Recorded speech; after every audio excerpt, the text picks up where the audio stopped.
Galnet News Digest, 19th of January 3307. We read the news so you don't have to. In this week's news, all that's left is a greasy stain.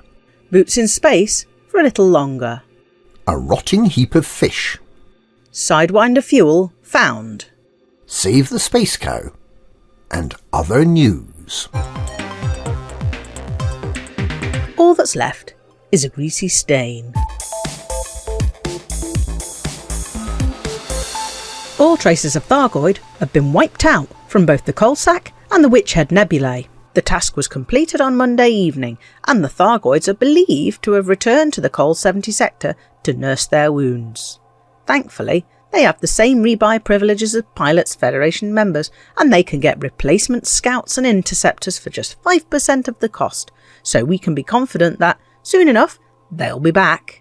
There are still a small number of stations with personnel needing to be evacuated, but from Thursday the focus will be completely on starport repair. Boots in space for a little longer.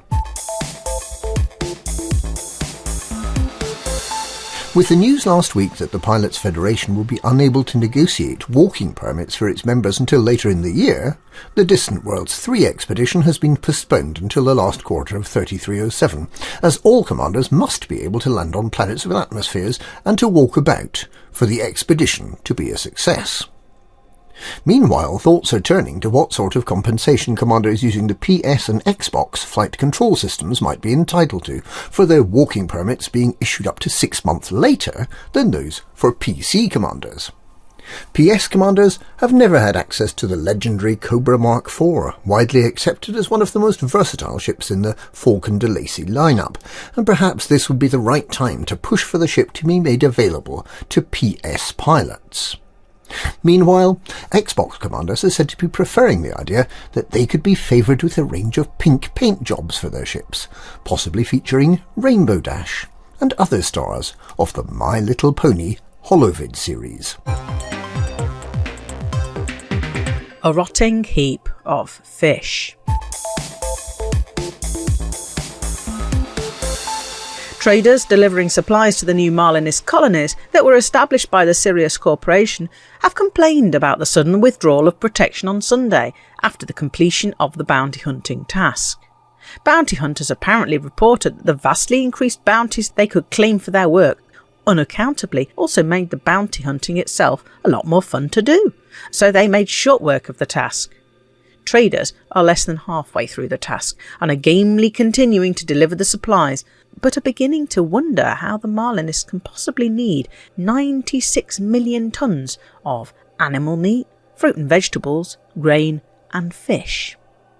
Marlinists, meanwhile, have been attempting to sell surplus stocks to the Alliance, but have been having trouble filling in the customs declaration forms, resulting in consignments being turned back at the border. A large pile of rotting herring and an even larger heap of more pungent mackerel was left on Li Yongrui's doorstep by protesting Marlinists yesterday, as part of complaints about his mismanagement of trading arrangements. Sidewinder fuel found. The Buckyball Racing Club's celebration of the 100,000th rescue by the Fuel Rats has concluded with a big party in Fulham to celebrate the winner, Goose Frabar. A huge golden statue of what spacefaring folk of the 34th century think a goose should look like has been erected in Walheim Vision in his honour. Second and third places went to Shay Blackwood and Bob Dubrovnik, respectively.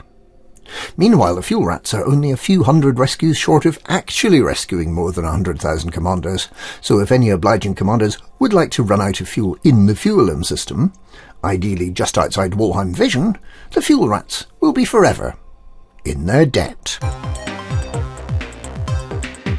Save the space cow and other news. In other news, uncertainty surrounds the takeover of Lakon Spaceways by Core Dynamics after allegations of dodgy dealing surfaced. The Hutton Orbital Save the Space Cow campaign is reported to be hopeful that the takeover will not now take place. As the date of the Starship One trial draws closer, President Hudson is understood to be considering the legality of granting himself a preemptive pardon. And registration for advanced postal voting is underway in the Alliance ahead of the February election. Election officials have had to explain that despite appearances, dead people are not registering to vote. They just seem dead because they live in the Alliance. And that's this week's Galnet News. Galnet News. We read the news, so you don't have to.